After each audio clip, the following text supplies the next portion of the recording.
3 of the class that we're going into.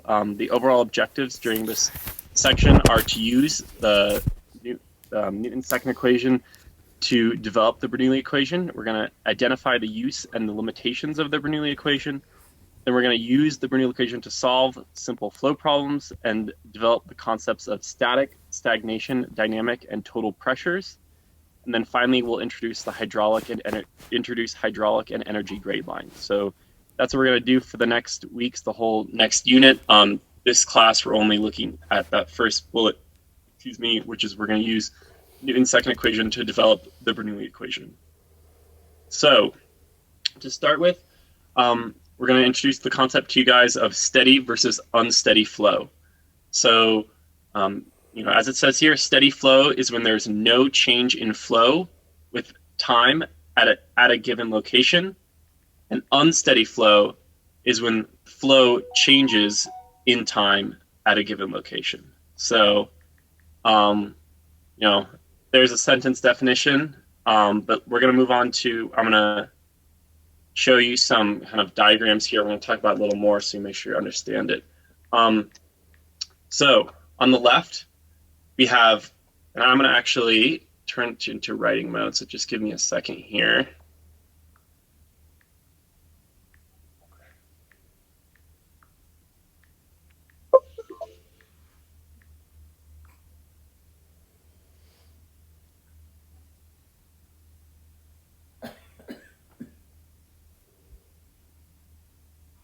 Oops. Can you still hear me all right, Emma? Yeah, I sound good. Okay, cool. I just gotta get the camera cord. It's wrapped around my monitor. Is it a big knot? What's going on? Take the time to look at these beautiful diagrams. Yes. All right. And we can't see you. We just see your ceiling. Yeah, I know. It's the other camera. There we go. All right, there's my head. All right, cool. Now I'm just on a animated voice. Okay, so sorry about that. So we have, oops. There we go. So on the left side, we have an example of steady flow. So you can think about this either as a pipe constricting, or even just like a river that goes through a constriction. So we have 2 times. We have T1 and T2. So these figures refer to those different times. So here we have an example of steady flow. And each of the little arrows is going to represent the velocity at like a point of water. So that's the velocity at that point. That's the velocity of that point. That's the velocity of that point. So as you can see in steady flow, there's between the 2 time steps, the velocity at every point is the same as the velocity was at that point in the previous time step, i.e. like that arrow and that arrow are the same size, or this arrow and this arrow are the same size. I know they're hand-drawn, so it's a little tricky to see, but you can imagine that basically at every single point, the velocity is still the same as it was like previously. Now, that doesn't mean the velocity is the same everywhere. So you can see that the arrows are larger here in the constriction, right? Like the water is speeding up as it goes through this constriction. So, so that might make you think it's unsteady, but what's really important is just that there's no change in time. So water can speed up as it goes like through some change in the flow, but that has to just be consistent over time, i.e. at that same point where there's the constriction and the water's accelerating and the velocity is higher, it just has to be the same velocity in like throughout time. It can't change. So then on the right, we have unsteady flow. Now, as you can see, there's like a whole pipe, and there's no constriction or anything. All the flow is actually the same, the whole pipe. All the arrows are the same, or at least I've tried to draw them to be the same. And then in the second time, basically it's like someone's turned on the valve, someone's like opened up the faucet, more water is flowing down the pipe. So all these arrows, see how much bigger this arrow is than that arrow? The water's speeding up. So it's unsteady. Now, even though the velocity is uniform throughout the entire region, it's still unsteady flow because as we move through time, there's changes in velocity at specific points, and therefore it's not steady, it's unsteady. Does anyone have any questions about that concept? It's a little bit tricky sometimes, but we'll need it going forward. Nothing in the chat, Emma? All right, great. So let's move on. All right, so now we're going to introduce the concept of streamlines. So streamlines are drawn tangent to the velocity vectors in the flow field. So like those little arrows I drew, let's say we have a velocity field. Arrows are kind of drawn like this. Woo! That's where the water, that's at those points, that's the velocity of where the water is flowing. If we wanted to draw streamlines, we draw lines tangent to that at each of those arrows. And of course, you know, we would do this on like a computer analysis. They would draw it at every single point. So we would get a line that would kind of link them together. So I know this drawing isn't super good, but you know, you can imagine that basically the streamlines are pointed wherever the water is flowing, wherever its velocity is. So at every point, wherever the velocity is pointed, the velocity vector, the streamline is just going to follow in that same direction. So moving to this slide, so this is an example of like some flow with lots of streamlines drawn. So they're kind of going around a constriction here, and there's like an eddy in an eddy back here. But this is an example of what, like, if you have a computer plotter kind of plot a model of flow, this is what the streamlines would look like. So again, the streamlines are following the vector of velocity. So we also have the concept of path lines. So path lines are a little bit different. They're just simply the path that the actual particle takes. So particle starts here, and particle goes like it goes on this big journey, and it ends up over here. Well, the path line is just going to be that exact path, like where it went. It's just like if you just traced out where exactly the particle went through the fluid. You know, you maybe have other particles doing different stuff like that or something like that. The path lines are just going to be where those kind of particles of fluid are going across a region. So here's an example. We just have like the path lines, and they're just tracing out where the fluid particle goes. But an important concept is that if the flow is steady, meaning that at each point the velocities are the same as before, the path line and the streamlines are going to be the same. So, you know, if it's unsteady flow, right, this path, so my particle might do this once, and then like the next particle might do something else because it's changing velocity over time. So the streamlines and the path lines wouldn't be the same. But if it's steady flow, they are the same. And in most of this class, we're going to be working with steady flow. So that's kind of that assumption we're going to be using a lot during our derivation in the rest of our class. So I guess I'll stop here. Does anyone have any questions about path lines and streamlines? Nothing? All right, great. All right, so here's a little schematic of streamlines. So we have the arrows represent the streamlines. Basically, you can see we have our big velocity vector here, and the streamlines is tangent to that velocity. The streamline is tangent to that velocity vector at that one point. So V, we're going to say, is the local velocity vector. That's that big V right there. We have S in the diagram is the curvilinear coordinate following the particle path and the streamline. So you can see we have an S right here. So you can think of that as basically like the distance along, like the distance along the journey of the particle, basically along the streamline. So, you know, we can call it a curvilinear coordinate in a way, but basically, you know, it's the path of the particle, or it is the path line, because the streamlines and the path lines are the same in this example, but it's following the streamline. And it's just like, you know, if you go on a path that's winding and you say it's 10 miles, right? There's mile markers. This is just like how the mile markers go down your path that you're winding through the fluid. So when we do later integrations and stuff, we're going to do those along that path, along the path of the particle. So that's why that's important to know. We also have N, which is the coordinate normal to S. So we have right here. So you guys remember from, what the concept of normal is, being perpendicular. So at every point, there's a velocity vector, and there's also a vector n, which is a coordinate vector, which is normal to S. And finally, you have a concept of big R, or I guess it's like, it's noted in these notes as just kind of a fancy R, is the local radius of the streamline curvature.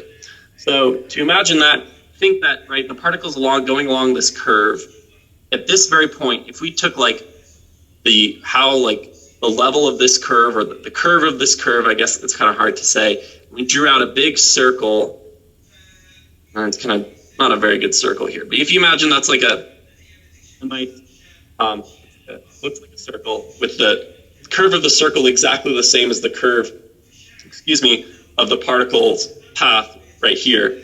This line, and this was the center of the circle, this line would be the radius of that circle. So the local radius is that radius of the circle formed with the same curve at the same amount of curve as the curve of the streamline. All right, does anyone have any questions about that? Yes, there's a question. Also, just for this one, when your head is like moving out, sometimes you get a little quieter, or like over the side. Like when you're in the middle, it's good. I'll just put the headphones on. That's a good idea. And then one person asked, are those red lines on the graph, are they streamlines? Yes. In this example, those are streamlines. These red lines right here. Yes. How do you know which normal to take? I'm a little confused by that question. Sorry, I meant like the normal vector, like which one, how do you know which one to use? It's for every single spot on the streamline there's a normal vector. Is that it, Alexi? Or could you keep explaining I yourself? meant like since there's two normals, how do you know, like, because in this case there would be an upward normal in like more the positive z direction, but there's also normal in the negative z direction.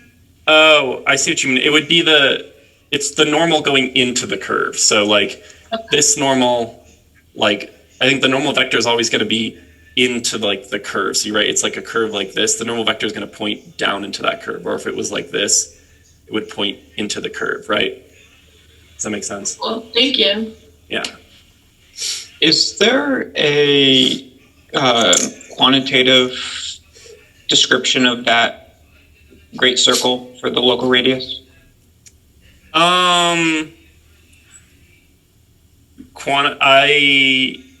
I think so. Let me go to the next, because we're going to look at that a bit more. Okay. We're going to derive some equations that use that. So I think that would answer you as a quantitative result. I guess I'm not sure exactly what that would mean. But let me continue on here. We have, working with the fluid particle, we have the concept, of course, of acceleration, which is the time rate of change of the fluid particle velocity, right? The derivative of velocity. How fast is velocity changing? So there's two kind of components of this acceleration. We're going to call the first component AS, which is the acceleration along the streamline. So, right, like I'm traveling along the streamline and then I speed up along the streamline. That's AS. And then AN is acceleration normal to the streamline. So that's why we're going to look at that normal vector. So remember, as we talked about before, there can still be fluid accelerations in steady flow, right? The fluid can still speed up through constriction or something like that. It's just as long as that it's always speeding, at that one point, it's always speeding up by the same amount. So you can have accelerations even in steady flow. All right, so first we're going to use the chain rule with the AS, the acceleration along the streamline, which we said was the derivative of velocity over time. So we're going to use the chain rule, and because this is steady flow, we can multiply by ds and ds. So you have ds over here. So if those would just cancel out, you would get dv over dt. But ds over dt is the velocity, right? That's change along the streamline over change in time. So that velocity comes over here. So we can just get that AS equals the velocity times the partial derivative of V over the partial derivative of S. So we can also look at the acceleration normal to the streamline. And also this is from dynamics, and probably you learned in your calculus 3 classes, is AN equals the velocity squared over R. And remember, R was that radius to the circle. So, there's kind of, the best way to think of these two accelerations, I would say, is AS, which is like along the streamline, is basically like whether your car is accelerating or not, whether you put your foot on the pedal, like it speeds up or something, like when you're driving. And then AN is basically the acceleration happens when you go around a curve, because when you go around a curve, you need some acceleration to be pushing you into the curve to keep you on the curve of the road. So this is like normal. This is kind of the normal acceleration along the road, and then this is like the acceleration needed as you go around a curve. Do people kind of generally understand that? I know this is kind of a concept that was probably introduced in your Calculus 3 class, but we're going to use it a little bit here. So any questions, I guess?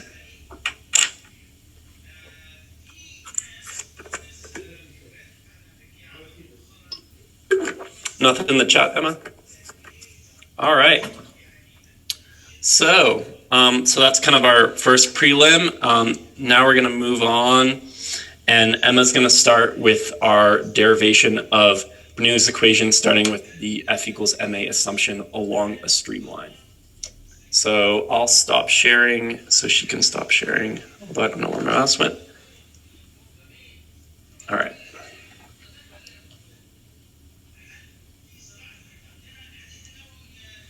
Okay. I'll get all this. Oh.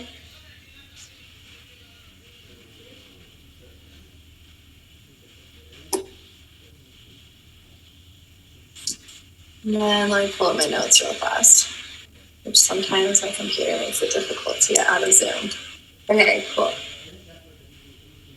I can still see you, but I can't see the chat, so Alexi, help me out, please.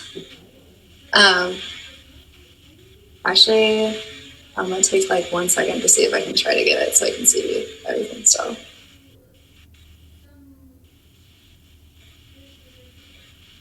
Okay, kind of. Still can't see the chat, but that's okay. Okay, so now we're gonna use this equation F equals ma, which you guys have probably heard a lot. If you took dynamics already or will, you have used this equation, but so far we have only really been looking at forces if there aren't any acceleration, so it is a little bit new. And then, so we're gonna take this equation, we're gonna add all these assumptions, and then we're gonna be able to get this really awesome equation that's easy to use, called Bernoulli's, which I can't spell.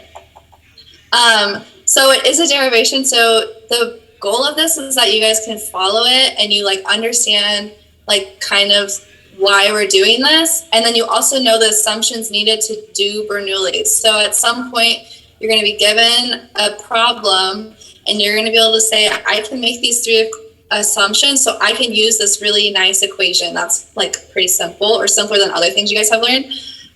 Still don't have my notes up, just a second. Okay, so steady flow. I feel like yeah. So steady flow equals no change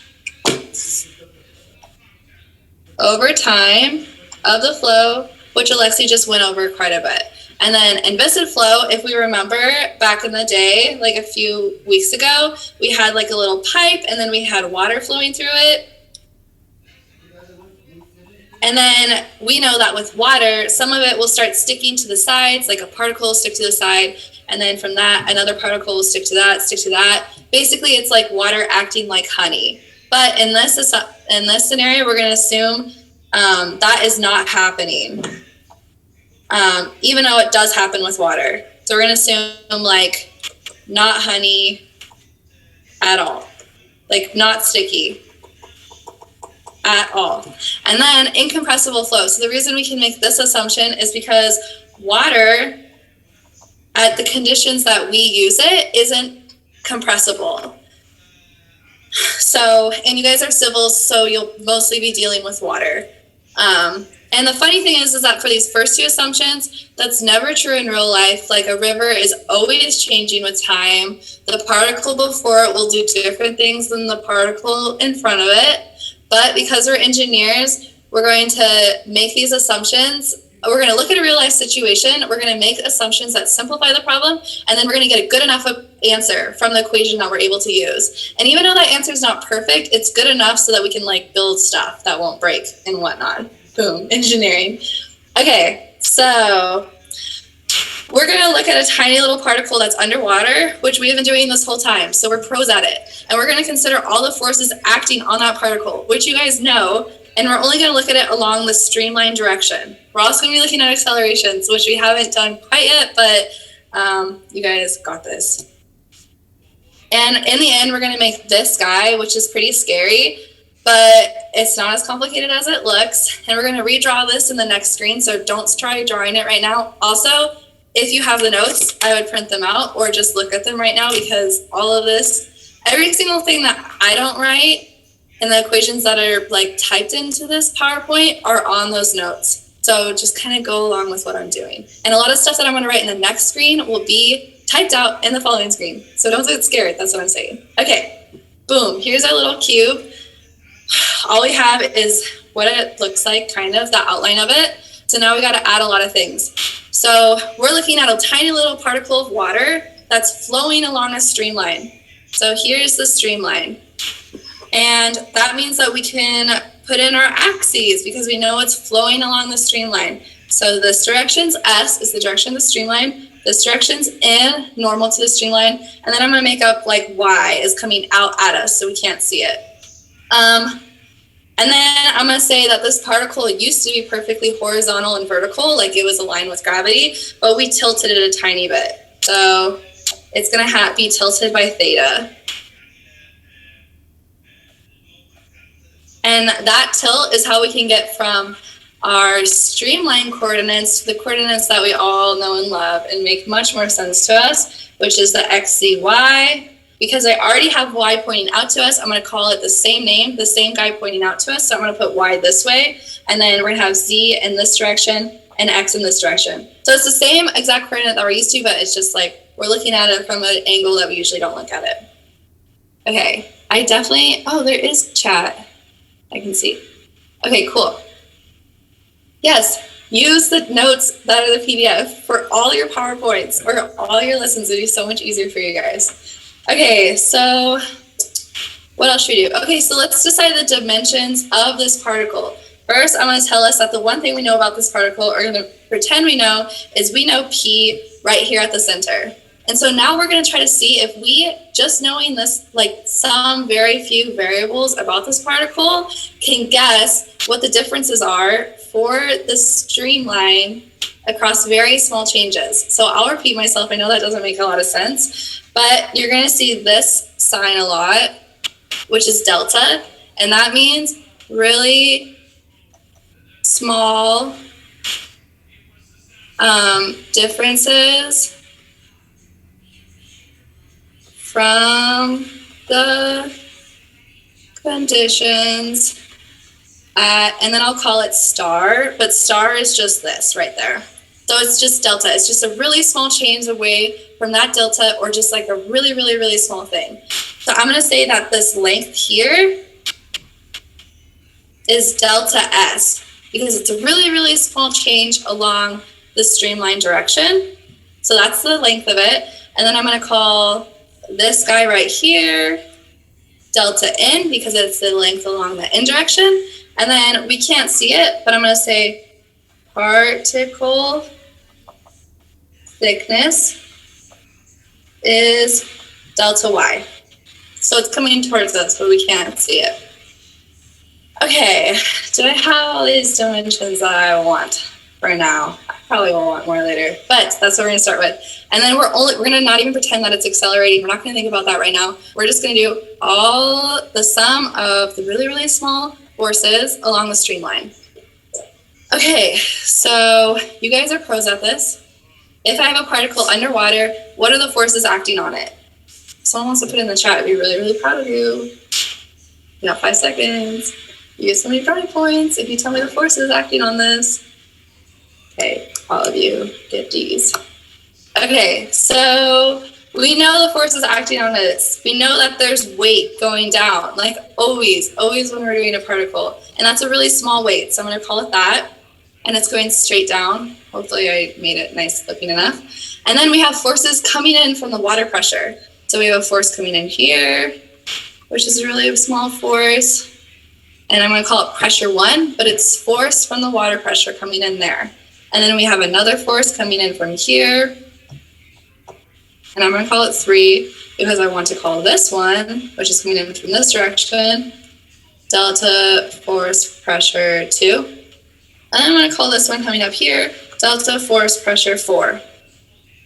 Okay, and those are all they're all forces from water pressure. But luckily, we only care about forces in the direction of the streamline. So I don't even care about these. I don't wanna ever solve for them. I don't wanna ever think about them. So we can just cross them out. Okay, so should we do forces water pressure first or forces from weight first? Let's do the water pressure one because that one's a little harder. So I'm gonna try to solve this a little bit and expand it a little bit. So whenever we're doing forces from pressure, we always do pressure times area, right? So it's gonna be pressure 1 times area 1. Oh no. I'll wait for the screen to come back up. Cool. And so we do know one pressure. We don't know the pressure right here, but we do know the pressure at the star. So I'm going to try to put that pressure that we do know into this equation by saying that the pressure right here, whatever I use, the pressure right here is going to equal the pressure we know right there times how the pressure changes along the streamline. And because I'm going in the negative direction right here for this side, I'm going to say how it changes the negative way. That doesn't make sense, but I'm about to write it and then it'll make sense. So we have pressure, and then we're going to subtract the change along the streamline because we're going in the negative direction. So minus how pressure changes along the streamline, which is a rate, which is going to be a derivation or a derivative, not a derivation. So it's going to be the change in pressure over the change in the streamline because derivatives are rates. And we're going to multiply that by this length right here, which, because this larger length is delta S, the smaller length is going to be delta S over 2. What did I draw? I did not draw what I wanted to draw. The smaller length is going to be delta S over 2. So we're multiplying it by delta S. Oh gosh, I keep hitting that button. Delta S over 2. Cool, so that's the pressure right here. And then we can put in the area. The area is a little easier. If we're thinking from this force pressure one, we're looking at the rectangle. To us, it looks like it is delta N tall. So multiply by delta N, and then we can't see it from our perspective, but if we were the force, we would see that it is delta Y thick. Okay. Any questions on that? Someone in the chat has a question, and they're asking, can we explain why the forces, the FP3 and the FP1 are 0? And the answer to that, oh yeah, it looks like someone answered in the chat. But if for everyone else, remember that we're only doing the sum of the forces in the streamline direction. So if you think back to the other problems, if we only did the forces in the X direction, those forces in the Y direction don't matter for this sum. So those forces still exist, but we're just doing the sum of the forces along the streamline. So forces that are perpendicular to that streamline, they're not going to matter. Just like the forces of X don't matter when you do the sum of forces of Y. So I hope that makes sense. Awesome. Okay, so then we're going to look at this force P over 2, and luckily it is super, super similar. Once again, it's going to be pressure times area of this variable. And then when we expand it, I'm going to put the expansion down there because I'll have more room. It's going to be a force, oh gosh, not pressure.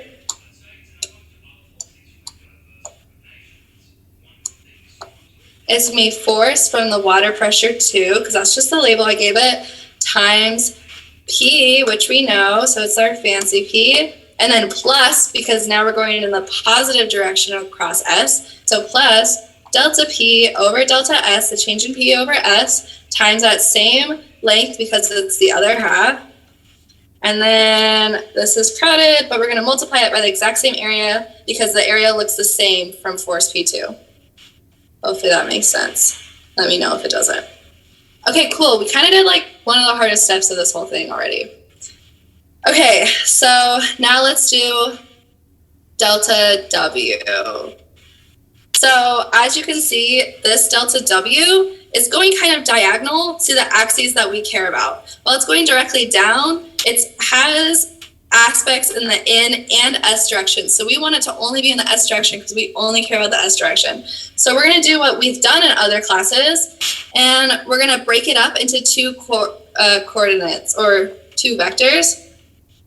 So going straight down, we have it's not S, delta WN.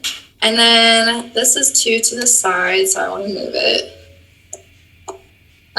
We already had this. And then going parallel to the axes of S, we have delta WS. And we know this angle in here. We know that it's theta. So it's the same exact angle as before. And so using delta S, we know from geometry how to get delta S along the streamline because we use our geometry. So we're going to do sine, hope I'm doing this in the right direction. Yeah, sine of theta equals opposite, so delta WS, please don't get that in your brain, divided by delta, and I can make these look more like deltas, delta W, right? Which is the hypotenuse, opposite over hypotenuse. And so then delta, which I need to get better at drawing, delta WS equals delta, there we go, delta W sine theta. Awesome, we got that. We can expand this even more because we know what weight is in fluids. Weight is always specific weight times volume. Which part are you referring to? Oh, you're asking another question. Yeah, someone's asking a question about, in force P2, why we're using the delta S divided by 2. Yeah.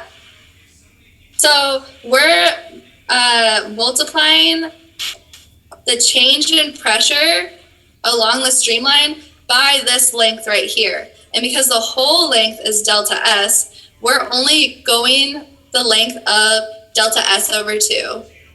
Also, Alexa, you're pretty good at explaining this if you want to try to say it. Well, I guess there's, so that, in that for FP1, it was the change from the center where we know P to the outside, and it's that rate of change, delta P over delta S, change in P over change of S times delta S divided by 2. It's the same to go to the other side of the particle, just this time we're adding it. So there's the same distance, that's the same distance, delta S divided by 2. No, this will not be on your exam on Tuesday. No, I think so this is the start of part 3 of this class. So part 1 and 2 will be on the midterm. So no. And we're deriving. We're not solving a problem right now. It's so you will not get a problem like derive the Bernoulli's equation ever, unless you keep it in school forever. Then you probably will. Okay, so we know that weight equals specific weight times volume. It always does. So like we think back here, I'll make a little cloud.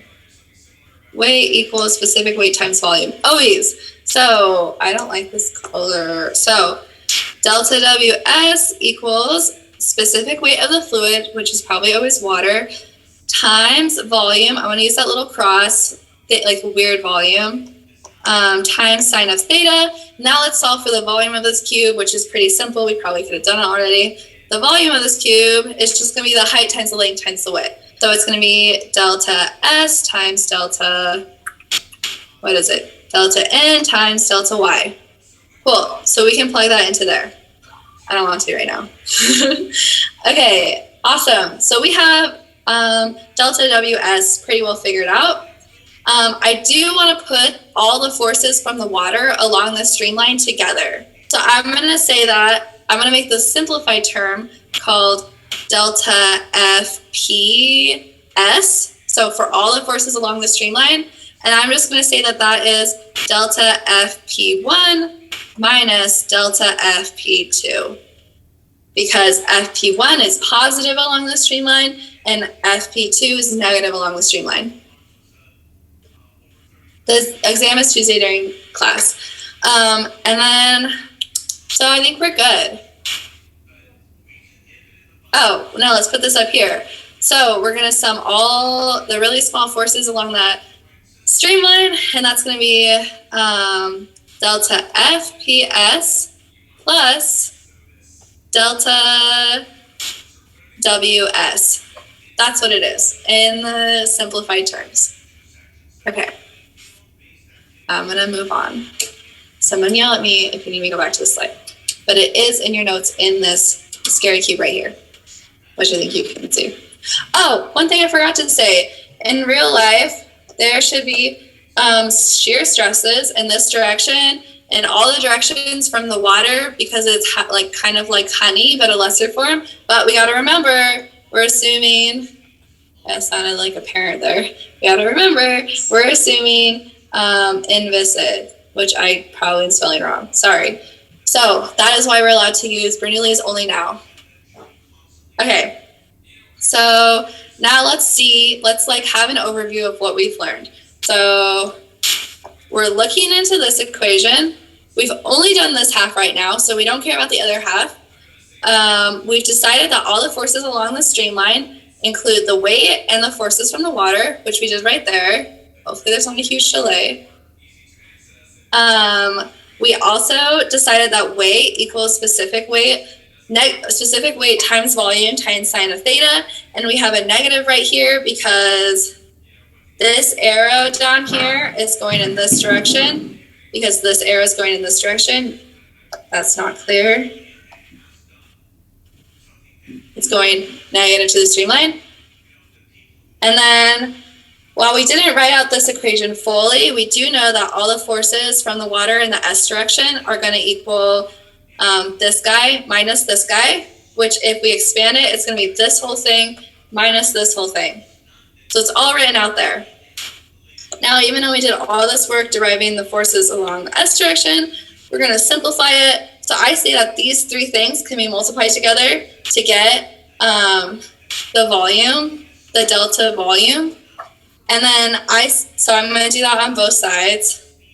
And then I'm going to simplify. Oh, and then I also see that this is P minus pressure, that pressure that we know. So I can subtract those out.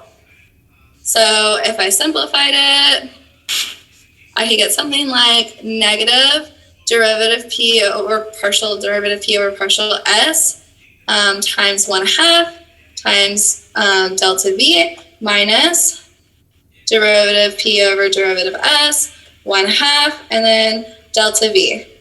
So these can be added together to get rid of the halves.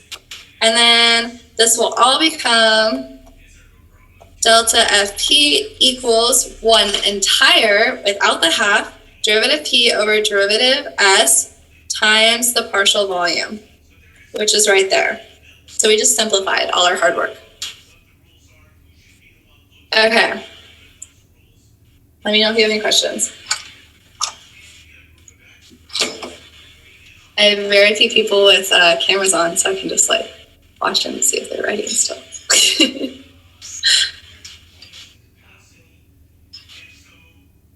Cool.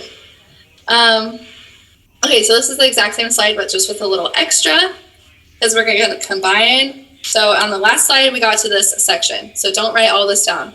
We got here to on this section, and we found, and here is our equation of the entire forces along the streamline. So we're taking this, we're plugging it into there, and then we're taking the forces from the weight, and we're plugging it into there. So here's our new simplified equation for all the forces along the streamline, not thinking about this yet. We're not thinking about acceleration yet. So it's kind of a lie of an equation right there, but whatever. Okay. Cool. Now we're going to look into MA, because usually, oh no, I have my eraser on. the past part of the class, oh my gosh, what am I doing? We only care about hydrostatics, and that meant that nothing was accelerating. Oh no. Let me go, please. I don't even know how to get out of this. Oh, I know how to get out of it. So usually we're just looking at a particle in water and we're pretending that it's not accelerating. So we can just do all the forces equal 0. But this time we can't because it's accelerating and there's a force from acceleration. But it's a lot easier actually than what we just did, which is cool. So if we think back to what Alexei did like 100 years ago, he found out for us that AS also equals velocity times partial V over partial S. This is previous work. It was from the chain rule. So we are able to take this, which is the MA, turn it into that. And then we also know from our amazing minds that M, mass, equals density times volume. And so that means that really small mass equals density times really small volume. And we're going to use all those weird V's because, this will show you why those V's are necessary. Because this is velocity and this is volume and they both have a V. So that's why we use the weird V. Yay. Okay, so this is our new equation for MA. Boom, you did it. That's all you had to do. The forces was way harder. My hair's going crazy. So let's combine our equations. So we have that equation from above. I'm just struggling with this guy. We're going to take this. We're going to put it right there. And then from previous pages, we found that this equals this, if you remember. So this is our new equation. Please tell me if I'm going too fast. If you guys still need a little time to write, that's fine as well. Yeah. It's weird because in like a normal classroom, you could like watch everyone writing. Now I just watch Whitney. Sorry, Whitney, for calling you out.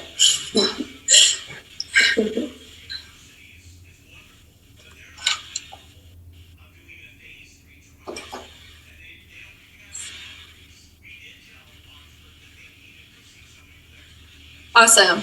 So, yay, we have this. And believe it or not, this is ugly Bernoulli's. Like, you guys solved it. Yay. This is Bernoulli's, but no one can do anything with it because it's completely ugly and we hate it. So let's try to make it nicer. Hey, I haven't used my notes in like a hot second. That's pretty impressive. Okay, so we're going to do 3 things to make this thing more beautiful. First of all, why are we doing this? Sine theta, what does that even mean? We don't even know what theta is. So we're going to try to get rid of it. From geometry, we can. So, okay, there I am. So we're going to remember what theta was. Theta was this weird little tilt right here and right here. And we're also going to remember the axes that we used. There we go. Okay. This page does not have my axes. There you go. We had an axis like this, which was our normal one, which was Z, Y, X. And then we had an axis that was like this, which was scary, and that was S, N, Y.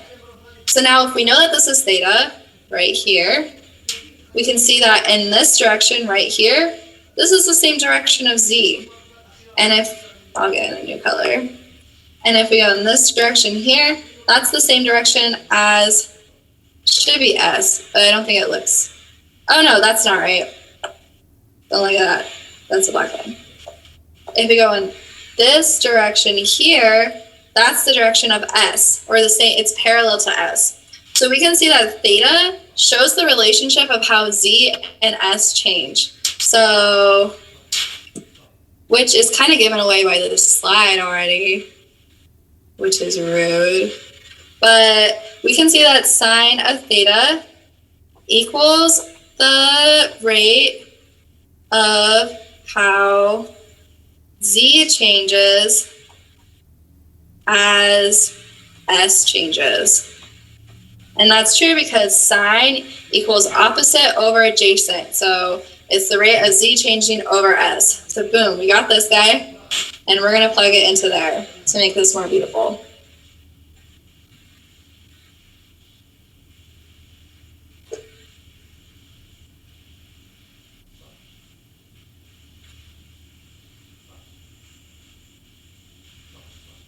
Okay, so, oh, you guys want to see this? Okay, so our second one, so this was our, oh no, keep them. Okay, oh no. Okay, so this was our first one.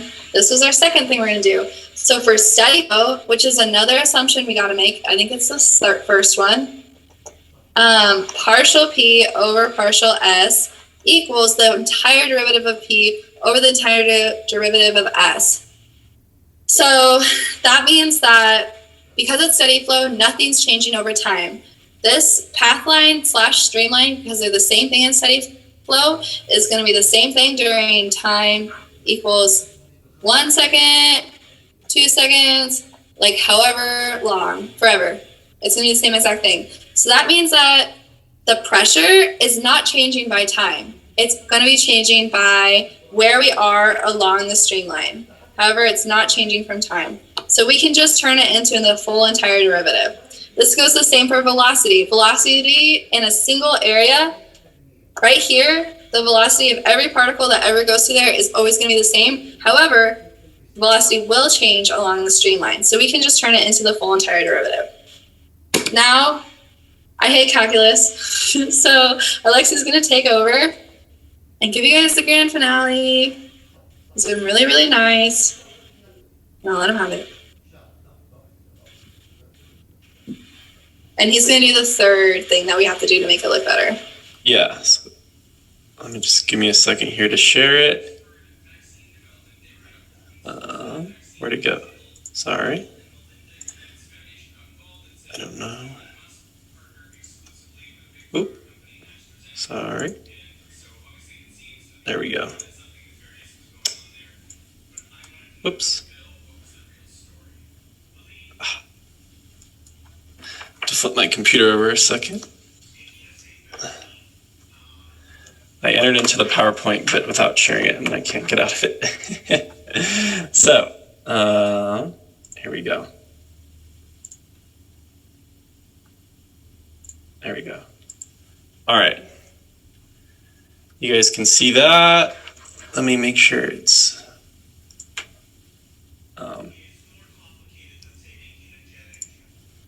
looks like went to the beginning. That's okay.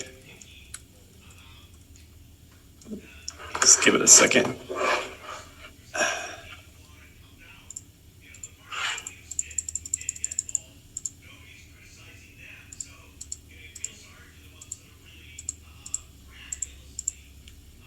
So we are at this slide right here, and then we're going to make a third assumption, or sorry, not even really assumption. We're going to need a third thing. So as you said in the last slide, sorry for that little kind of that unsmooth transition, but right in the last slide, we said that, oh, well, I guess we went back to the last slide. We said the partial derivatives of pressure along S equals the full derivative of pressure along S, and the partial derivative of velocity along S equals the full derivative of velocity along S. And we could only do that because we're at steady flow. So finally, we're going to use a little trick from calculus, and we're going to say that the velocity times the change in velocity over S equals this other chunk here, this other thing, which is 1/2 the derivative of velocity squared in terms of ds along the streamline. Whoops, why am I jumping so much? All right, so I know it's kind of weird when you look at it for in the first place. It's just kind of like, why would that work? And the key to understanding this step is to just go backwards. So we're going to start with the last half. We're going to say 1/2 the derivative of velocity squared over ds. So we're going to do the chain rule. Basically, we're going to onto this derivative. So we're going to do this derivative right here. And if you remember from calculus, that's going to be, we'll take the 1/2. The 1/2 stays out in the front here. But right, we're going to take the exponent and put that in front. So it's 2v We also have to do the derivative of what we did the chain rule to. So it's 2v times the derivative of v, which in this case is dv over ds, right? So that's the chain rule.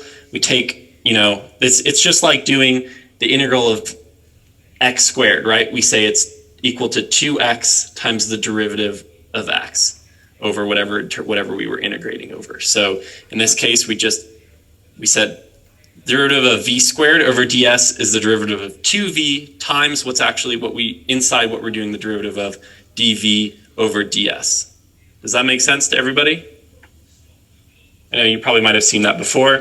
All right, and you can see probably what I'll do next is I'll cross out those 2's. So this equals v dv ds, which is what we started with, or what we were trying to go for there. So I know that I did that backwards, but the same, obviously if it works that way direction, it can work the other direction. So as you can see that we took v dv ds, and we said it's equal to 1/2 d derivative of v squared over ds. All right, so that's our third kind of three little things we're going to use in the next step. I guess before I go on, does anyone have any questions on any of these three kind of simplifications that we're using? Nothing in the chat, Emma? Cool. All right. Well, now we're going to put all of these we're going to replace in that main equation all of these little changes that we've done. So first we said that the sine of theta equals dz ds, or the change in rate of z over the change of rate of s. So let me just find,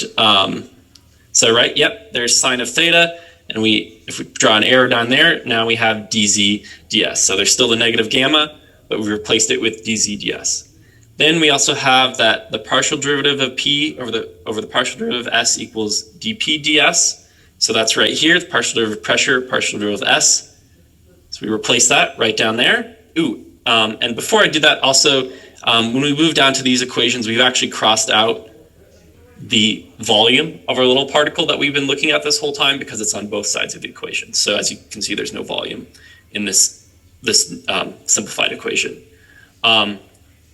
Finally, we said that, we have a couple more things. So we said that the partial v over partial s equals dv ds. And then we also said that, as we said before, the velocity times the change in velocity over change of s equals 1/2 the change in the velocity squared by the change in s. So we're going to take that right here. That's right. And we're going to plug it down here. So we did that substitution. And rho still stays here. The 1/2 over here is just kind of moved over to here. So that's coming down right here. So we kind of simplified it basically. So this is all still the same. We just replaced all these terms with something that we can use that's a little bit more useful. So does anyone have any questions about that, using all of our little 3 items? Nope. All right, cool. So now, just so, as you said, now we have an equation that's in terms of all first order derivatives, right? Everything's ds, ds, ds. So I think you guys can guess what's going to happen next. We're going to do an integral to get rid of all those ds's. So, as I said, we got an equation in terms of the first order derivatives of s. And so now we're going to integrate along a streamline for a constant gamma and a constant rho. So a constant specific weight and a constant density. So we're going to put integrals around everything. So we have negative gamma d z ds minus, and I'm actually going to put that minus on the outside. We have minus the integral of change in pressure over ds. And then that's going to be all equal to integral of 1/2 rho. Remember, this isn't pressure, this is rho, which is density, times d v squared over ds. And remember, when we do an integrals, we always have to add a constant. So we need that because, right, if if we do the derivative of a constant, it goes to 0, so we don't know. So when we're doing the antiderivative, which is what an integral is, we need to make sure that we have an extra constant just in case there was a constant before if we would do the derivative. So we're left with that. Now, first we're going to take, so I guess going back to that original assumption that we looked at right in the beginning is that the water is incompressible, right? Like, water isn't actually incompressible. It does compress a little bit, but for most purposes, it doesn't compress very much, so we can assume it's incompressible for most problems. So if the water is incompressible, right, the density isn't changing, and gamma, which is the density times g, isn't going to change either. So that's not going to change anywhere as we move through the particle. No matter where on S, on the line S, gamma and rho are still going to be the same. So because of that, we can take them out of our integrals just because they're constant. We can also take 1/2. Obviously, 1/2 is constant. So we can say that negative gamma integral of dz ds minus, and there's nothing to take out here, so we still have dp ds equals 1/2 rho integral of dv squared over ds. All right. Oh, I guess that parentheses are supposed to be on the top here. All right, so finally, we're actually going to do the integrals. So the integrals are along the streamlines, so they're all in terms of s, right? Like if we were drawing a definite integral, we would say like from s1 to s2, but we're doing an indefinite integral, so we don't have like actual bounds of s1 and s2, but remember, each of these integrals is in terms of s. So how z changes, the derivative of z in terms of s, if we do the integral of that, it's simply just going to be z. So how does, we're doing the antiderivative of the derivative of z in terms of s. So that's just going to become negative gamma times z. Now, the same thing is for pressure.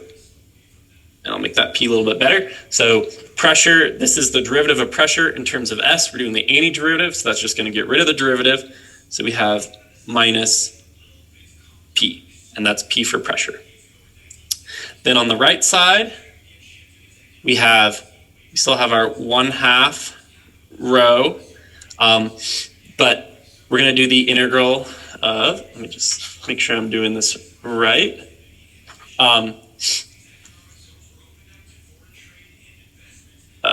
Yep, so we're doing the, so we have 1/2 rho. So we have the derivative of v squared over ds. So, but we're doing the antiderivative of that. So again, those are just going to cross out. So it's just going to equal v squared. And I also was forgetting my constant. So make sure we don't have that. So now we're left with, and we have plus constant. So yeah, right, as I said, so we're just left from this right side, we're just left with 1/2 rho, because we took that out, and v squared. So we're going to quickly rearrange all these three terms. And did I miss a negative sign here? Oh, no, so yeah, we're going to take these and we're going to put them on the right. So we have, so we're going to have gamma z plus pressure or plus, because that's positive, 1/2 rho v squared, and that's all going to equal a constant. So, and remember that, I mean, that constant I put on the other side of the equation, but remember a negative constant is still a constant, so that doesn't really matter. So this is our Bernoulli equation here. That's what we've been working for. So I guess before, I have this all written out nicely on the next, it's all typed out on the next slide. So I guess, does anyone have any questions about this last kind of integration step we did to get to the Bernoulli equation with no derivatives and no integrals?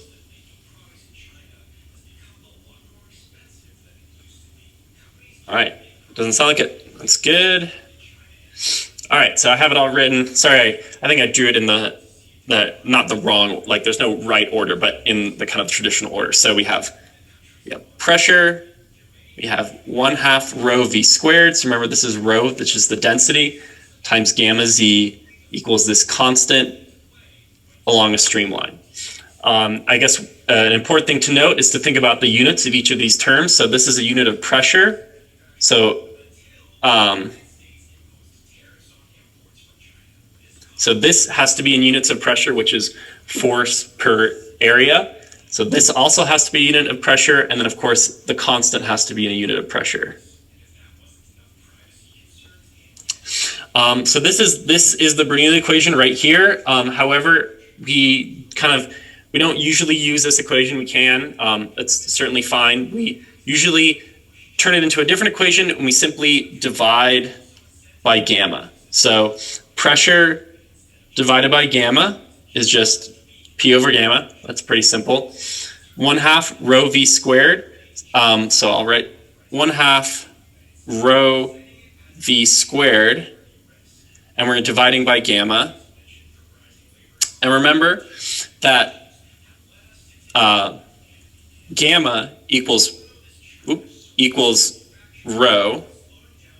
Make sure it doesn't look like a P times G, right? That's the thing we looked at the beginning of this class. Specific weight equals the density times gravity. So in this case, we want to rearrange it. So we have rho divided by gamma equals 1 over G. So there's just a little bit of algebra there.